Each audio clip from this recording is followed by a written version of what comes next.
California has had a tax credit program to attract and retain qualified film and television productions since 2009. The program is currently capped at $100 million per year, which in 2013 was enough funding to allocate tax credits to 14 films and 20 television programs. The Legislative Analyst's Office is required to report on the administration of the tax credit program and the economic effects of the tax credit by 2016.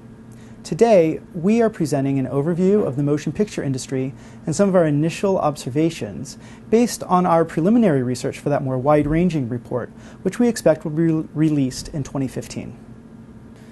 The motion picture industry is heavily concentrated in California, particularly in the Los Angeles area.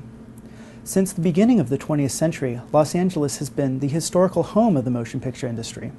And today, more than half of all television and film production and post-production jobs are located in California, with most of those being located in the Los Angeles area. Other states are actively competing against California by offering sometimes generous subsidies. The relocation of productions on the basis of subsidies is what the industry sometimes refers to as runaway production.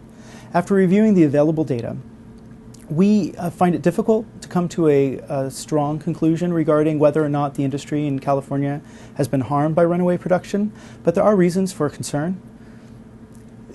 The number of large budget films and certain types of television series have declined over the past decade or so.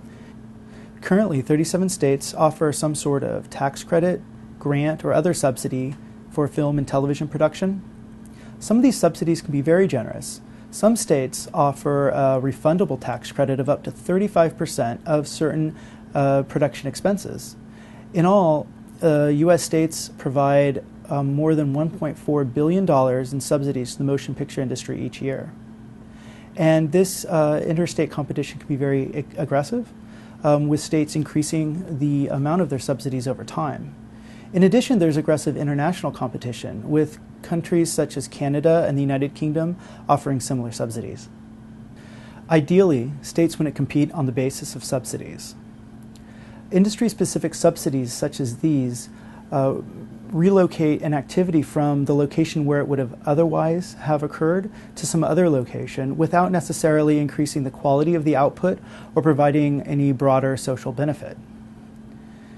And these subsidies reduce public funds available for other priorities. However, we recognize that three factors might reasonably lead the legislature to consider continuing or expanding the film tax credit. The motion picture industry is a flagship California industry. Also, the motion picture industry is a large employer in Los Angeles and pays relatively high wages. And lastly, and in our view, this third point is perhaps the most compelling. Given that other states are offering these subsidies, it seems difficult for California not to offer a subsidy and retain its leadership position within this industry over the long term. If the legislature wishes to consider continuing or expanding the film tax credit, we suggest that it do so cautiously.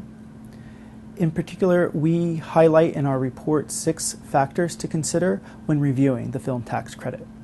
First, film and television production in California could decline anyway. That's aside from reasons related to other states' and countries' subsidies, because the industry is facing various pressures. Second, responding to other jurisdictions' subsidies could be very expensive. Expanding the program to every film and television production that requests a tax credit could cost several billion dollars due to our large share of the market. Third, interstate and international competition could stoke a race to the bottom. For example, California's competitors might respond to any increase in the size of California's tax credit by further increasing the size of their own. Fourth, for a state government, the film tax credit does not pay for itself. Using the data provided by one recent study, the California tax credit returns to state government at most 65 cents on the dollar.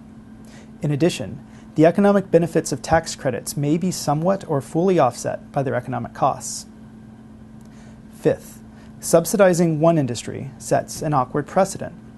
In the future, some other important California industry might become the target of aggressive interstate competition. extending similar subsidies to that industry could be prohibitively expensive. Lastly, it will be difficult to evaluate the effectiveness of the film tax credit. This is because there are limitations to the available data, and it is difficult to control for the effects of other changes occurring in the industry. The legislature should anticipate the likelihood of having to make ongoing decisions regarding the film tax credit without the benefit of conclusive evidence.